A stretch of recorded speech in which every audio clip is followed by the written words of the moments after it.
नमस्कार। India debate के special edition में आप सबका स्वागत है। मैं हूं आशुतोष। मित्रों, आज सहारा निवेशकों से बातचीत करने की इच्छा है और ये इसलिए महत्वपूर्ण है क्योंकि कुछ अपडेट मैं आपके साथ शेयर करना चाहता हूं। अपडेट ये है कि मैंने व्यक्तिगत रूप से कोशिश की सहारा प्रबंधकों से बात करने की। मैंने संदेशा उन तक पहुंचाया और उनके तरफ से जो एक संदेश आया वो ये है कि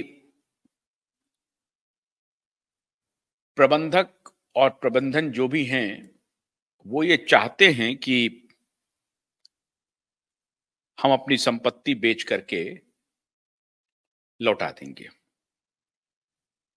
मैंने जब ये काउंटर सवाल किया कि ये बात तो आप पिछले 10 वर्षों से कह रहे हैं कि मेरे पास जितनी देनदारी है उससे अधिक की संपत्ति है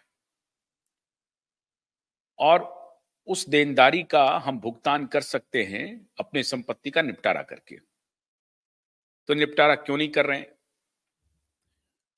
और मैंने अपने संदेश में यह भी कहा कि निवेशक अब सड़क पर उतर रहे हैं और उन्होंने मुझे कहा कि आप भी हमारे खिलाफ लड़ाई लड़ रहे हैं, आप भी सड़क पर उतर गए हैं, निवेशकों की बात कर रहे हैं। मैंने कहा कि मैं निवेशकों के साथ खड़ा हूं, खड़ा था और तब तक खड़ा रहूंगा जब तक कि निवेशक का पैसा नहीं मिल जाता है। इसमें यह नहीं मुद्दा है कि निवेशकों के साथ खड़े होने पर क्या मैं सहारा प्रबंधन के खिलाफ हूं। ऐसा नहीं है, मैं सहारा प्रबंधन के खिलाफ नहीं हूं, लेकिन जितना विलंब आप करते जाएंगे निवेशक उग्र होते जाएंगे और उनकी उग्रता को रोकने के लिए कोई चारा नहीं है। कैसे रोका जाए उनकी उग्रता को? वो रिसीविंग एंड पर हैं,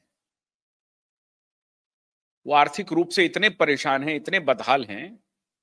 मैंने स्वयं सड़क पर उतर के देखा है इस बात को। मैं उनसे कैसे कहूं कि आप सड़क पर नहीं उतरिए?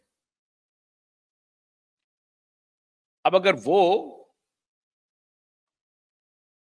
सहारा प्रबंधकों का घेराव करेंगे, सहारा के कैंपस का घेराव करेंगे, तो ये उनका अधिकार है। मैं उन्हें ये नहीं कह सकता हूं कि आप घेराव मत कीजिए। मैं नहीं कह सकता हूं, मैं कौन होता हूं?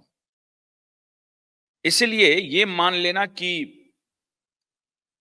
मैं सहारा प्रबंधन के खिलाफ हूं, यह अनुचित है। मैं तो बार बार ये, पिछली बार भी जब मैं 10 जनवरी को रामलीला मैदान गया, वहां भी मैंने इसी बात की चर्चा की। मैंने सहारा प्रबंधन को एक प्रकार से आगाह किया कि आप आइए, निवेशकों के साथ बात कीजिए। अगर आपसे बात नहीं बन रही है तो सरकार को इन्वॉल्व कीजिए, सरकार पर दबाव बनाइए, सरकार को कहिए कि आपका निष्पादन करें। अगर आपके पास कोई मॉडल है तो वो सरकार को बताइए। अगर आप अपनी संपत्ति नहीं बेच पा रहे हैं तो उसे बेच के दीजिए।